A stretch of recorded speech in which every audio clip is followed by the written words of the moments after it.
Friends, எல்லாரும் எப்படி இருக்கிறீங்க? இன்றைக்கி நம்ம வீட்டு பிரேக்ஃபாஸ்ட் அண்ட் லஞ்ச் vlog என்னென்னு பார்க்கலாம். ஸோ முன்னத்த நாள் நான் எப்படி ப்ரிப்பேர் பண்ணுறேன், எந்த மாதிரி சின்ன சின்ன வேலைகள்லாம் ரெடி பண்ணி வச்சுட்டு காலையில் ஷார்ட்டான ஒரு டைமிங்கில் சீக்கிரமாக நம்ம எப்படி சமைக்கிறோம், எப்படி ஹெல்த்தியாக நம்ம சமைக்கிறோம் அப்படின்றத நம்ம ஷார்ட்ஸில் ரெகுலராக பார்த்துட்ருக்கோம். ஸோ இன்றைக்கி டீட்டெயிலாக இந்த லாங் வீடியோ நான் எந்த மாதிரி ரெடி பண்ணுறேங்கிறத உங்கள் கூட ஷேர் பண்ணுறேன். ஸோ முன்னத்த நாள் பார்த்திங்கன்னா பசங்களுக்கு ஒரு ஸ்நாக்ஸ் பண்ணி வச்சிடலாம் அப்படின்னு டேட்ஸ் கப் கேக் ரெடி பண்ணிகிட்ருக்கிறேன். ஸோ அதுக்காக 15லேருந்து ஒரு 20 டேட்ஸு சீடு எடுத்து வச்சுட்டு அதில் ஒரு அரை கப் மிதமான சூடு பால் ஊற்றி சோக் பண்ணி வச்சுட்டேன். ஸோ சிக்கன், ஃபிஷ் அந்த மாதிரிலாம் நம்ம முன்னத்த நாளையில் நான் வீக்கெண்டில் மேரினேட் பண்ணி வச்சோன்னா டேஸ்ட்டும் உங்களுக்கு நல்லாயிருக்கும், காலையில் செய்கிறதுக்கு ஈஸியாக இருக்கும். ஸோ சிக்கன் மேரினேட் பண்ணுறதுக்காக வத்தல் மிளகாய் எடுத்துருக்கிறேன், கூட கொஞ்சம் பூண்டு, அப்புறமா ஒரு 4-5 சின்ன வெங்காயம், இஞ்சி ஒரு சின்ன துண்டு, அப்புறமா சோம்பு, பெப்பர், கருவேப்பிலை. ஸோ இது எல்லாத்தையுமே நம்ம நல்லா அரைச்சிக்கலாம். தண்ணி எதுவும் நான் சேர்க்கலை. ஸோ அந்த சின்ன வெங்காயம் பூண்டுலேருந்து வரக்கூடிய தண்ணியே போதும். ஸோ இதெல்லாம் அரைச்சி நல்லா நம்ம சேர்த்துட்டு ரொம்ப பேஸ்ட் பண்ண வேண்டாம், ஒரு கொரகொரப்பாக இருந்தால் கொஞ்சம் டேஸ்ட்டாக இருக்கும். அதில் கொஞ்சமாக கர்டு, அப்புறம் ஒரு எக்கு சேர்த்துருக்கிறேன், தேவையான அளவு உப்பு, அப்புறம் மஞ்சத்தூள், பெப்பர் தூள், அப்புறம் காரத்துக்கு இன்னும் கொஞ்சம் மிளகாய் தூள் சேர்த்துருக்கிறேன், கலருக்காக காஷ்மீரி சில்லி பவுடர், கரம் மசாலா கொஞ்சம், 1 டேபிள் ஸ்பூன் கடலை மாவும் 2 டீஸ்பூன் கார்ன்ஃப்ளவர் மாவும் சேர்த்து சிக்கனில் மிக்ஸ் பண்ணி ஓவர் நைட் வச்சுக்கலாம். இல்லை ஒரு 2-3 டேஸுக்கு உங்களுக்கு தேவைன்னா நீங்கள் ஃப்ரீசரில் கூட இதை வச்சுக்கலாம். ஸோ நெக்ஸ்ட் டே நம்ம செய்கிறதுனா நம்ம ஃப்ரிட்ஜிலே வச்சுக்கலாம். ஸோ அவ்வளோதான், சிக்கன் மேரினேட் பண்ணி வச்சாச்சு. அடுத்து தான் டேட்ஸ் கேக் பண்ணுறதுக்காக நம்ம டேட்ஸ் ஊற வச்சுருந்தோம் இல்லையா. இப்போ இதுக்கு நான் ஒரு 3 எக் எடுத்துருக்கிறேன்.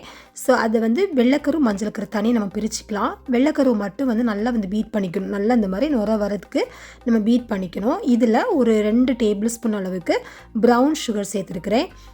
அப்புறமா உங்களுக்கு வேணும்னா நீங்கள் 1 டீஸ்பூன் அளவுக்கு எலுமிச்சம்பழம் ஜூஸ் சேர்த்துக்கலாம். ஸோ அது சேர்த்திங்கன்னா நல்லாயிருக்கும். ஸோ இது எல்லாமே நல்லா பீட் ஆகி வரும்போது நம்ம ஊற வச்சுருக்கிற அந்த டேட்ஸ் அந்த பாலோடு சேர்த்து நல்லா ஒரு மையான பேஸ்ட்டாக அரைச்சி அதையும் நம்ம ஆட் பண்ணிக்கலாம். அதுக்கப்புறமா இதுக்கு ஒரு 3/4 கப் மெஷரிங் கப்பில் 3/4 கப் கோதுமை மாவு நான் எடுத்துருக்கிறேன். நான் மைதா மாவு எடுக்கல, கோதுமை மாவு எடுத்துருக்கிறேன். ரொம்ப ஹெல்த்தியாகவும் இருக்கும், அதே டைமில் டேஸ்ட் ரொம்ப சூப்பராக இருக்கும். ஸோ நம்ம எடுத்துக்கிற 3/4 கப் மாவுக்கு 3/4 டீஸ்பூன் பேக்கிங் பவுடர், ஒரு 1/4 டீஸ்பூன் பேக்கிங் சோடா. ஸோ இது எல்லாத்தையும் சேர்த்து நல்லா ஒரு 2-3 வாட்டி நம்ம அரைச்சிட்டு அதுக்கப்புறமா இந்த கலவையில் நீங்கள் போட்டு கொடுத்தீங்கன்னா நல்லா கேக்கு ஈவனாக ஃப்ளஃபி ஆகி உங்களுக்கு பொங்கி வரும். இதை ஒரு 180 டிகிரியில் நம்ம 30 மினிட்ஸ் பேக் பண்ணால் போதும். ஸோ சூப்பரான கேக் ரெடி ஆகிடுச்சு. நெக்ஸ்ட் டே மார்னிங் நம்ம என்ன சமைக்க போகிறோம் அப்படின்ற டிஷ்ஷுக்கான தேவையான காய்கறியெல்லாம் கட் பண்ணி வச்சுட்டேன். ஸோ மார்னிங்கில் நான் இது எப்படி பண்ணுறேன் அப்படின்றத பார்க்கலாம்.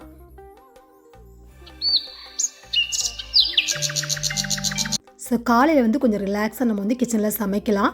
இன்றைக்கி மஷ்ரூம் பிரியாணி பண்ணுறதுக்கு ஜீரகசலா ரைஸ் 1 கப் எடுத்துருக்கிறேன். ஸோ அதை நல்லா வாஷ் பண்ணிவிட்டு ஒரு 20 நிமிஷம் நம்ம ஊற வச்சிடலாம்.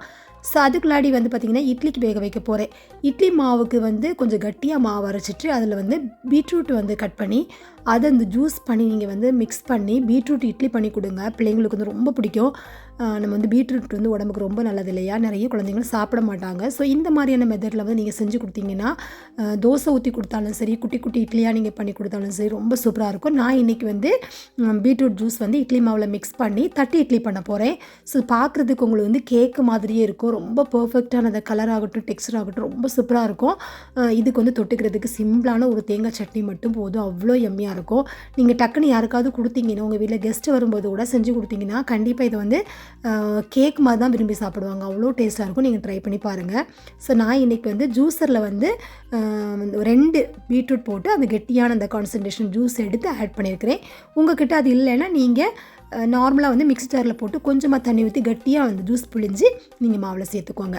இப்போ பிரியாணி பண்ண ஆரம்பிச்சிடலாம். அதுக்காக பார்த்திங்கன்னா பட்டை, கிராம்பு, ஏலம், கல்பாசி, ஸ்டார் அனீஸ், பிரிஞ்சி இலை இதெல்லாமே நெய்யும் ஆயில் மிக்ஸ் பண்ணி போட்டு தாளிச்சிட்டு அதில் 2 பெரிய வெங்காயம் ஆனியன் ஸ்லைஸ் பண்ணி அதை ஆட் பண்ணிக்கிறேன்.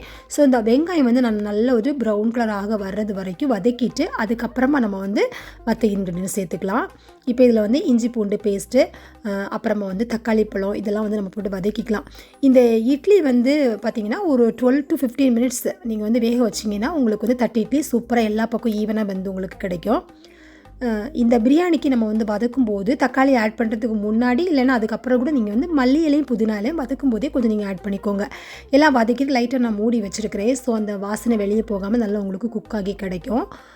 இப்போது இந்த ஏர் ஃப்ரையரில் வந்து நம்ம முன்னத்த நாள் பண்ணி வச்சுருந்த சிக்கன் எல்லாமே வந்து பேக் பண்ணுறதுக்காக ஒரு 190 டிகிரி செல்சியஸில் வந்து ஒரு 12 மினிட்ஸ் ப்ளஸ் 12 மினிட்ஸ் வச்சுட்டு அப்புறமா வந்து நம்ம வந்து திருப்பி போட்டு லைட்டாக ஆயில் ஸ்ப்ரே பண்ணி அப்புறமா வந்து உங்களுக்கு வந்து அடுத்த 12 மினிட்ஸ் வச்சிங்கன்னா பர்ஃபெக்டாக உங்களுக்கு வந்து கிறிஸ்பியாக வந்து உங்களுக்கு ஃப்ரை ஆகிருக்கும்.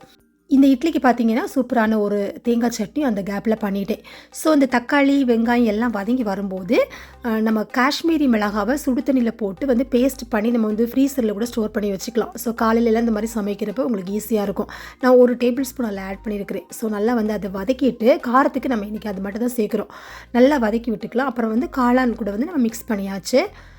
ஸோ காளான்லேருந்து வரக்கூடிய தண்ணியே வந்து அது வேகிறதுக்கு கரெக்டாக இருக்கும். ஸோ அதனால் வந்து கொஞ்சம் மூடி வச்சு நீங்கள் வேக வச்சிங்கன்னா அந்த காளான்லேருந்து அந்த மசாலையோடு சேர்ந்து நல்லாவே அந்த தண்ணியெல்லாம் வந்து உங்களுக்கு வந்து விட்டு நல்லா வெந்திருக்கும். அதுக்கப்புறமா நம்ம ஊற வச்சுருந்தா ரைஸ் வந்து தண்ணி வடிகட்டி சேர்த்துட்டு 1 கப் ரைஸுக்கு பார்த்திங்கன்னா 1.5 கப்பு தண்ணி அந்த ஒரு ரேஷியோவில் நீங்கள் சேர்த்திங்கன்னா ஜீரக சலா ரைஸுக்கு சூப்பராக இருக்கும்.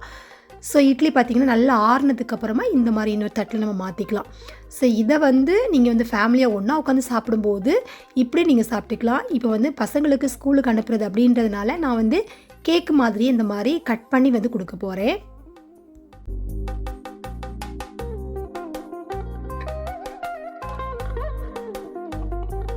அரிசியும் ரைஸும் நல்லா இந்த மாதிரி வெந்து வரக்கூடிய டைமில் ஒரு பாதி அளவுக்கு எலுமிச்சம்பழம் ஜூஸ் நம்ம வந்து ஆட் பண்ணிவிட்டு உப்பு நீங்கள் இந்த டைமில் செக் பண்ணிக்கோங்க.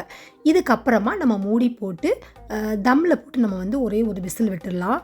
ஸோ நீங்கள் அப்படியே வச்சிங்கன்னா மேபி அடியில் வந்து கொஞ்சம் வந்து அடி பிடிக்கும். இதே மாதிரி அடியில் வந்து தம் போடுற அந்த தட்டு இருந்துன்னா வச்சுக்கோங்க.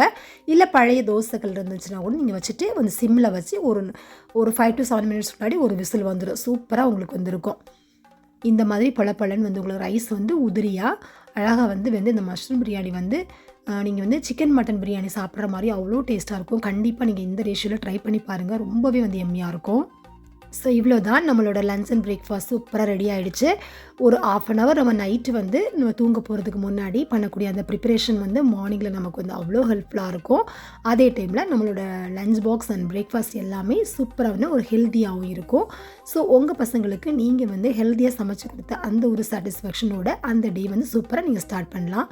ஸோ நம்மளோட சேனலில் நிறைய ஷார்ட்ஸ் நான் அப்லோட் பண்ணியிருக்கிறேன், விலாக் அப்லோட் பண்ணியிருக்கிறேன். உங்களுக்கு டைம் இருக்கிறப்ப நீங்கள் பார்த்துக்கோங்க.